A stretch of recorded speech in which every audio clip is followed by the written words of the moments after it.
AGI has been around for a long time, one of the first and longest running gunsmithing schools in the United States. Back in the 1980s, they started to videotape and then eventually record digitally their various courses. And this one is on the Colt single-action revolvers, the old cowboy revolvers from Colt.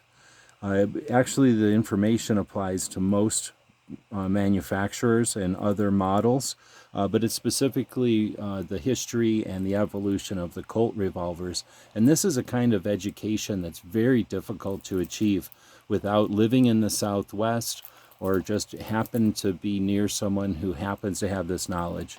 This knowledge was recorded from a time when it was more common knowledge, and now it can be handed down and remembered. So historic maintenance, repairs, and modifications to old cowboy guns. Hope this helps.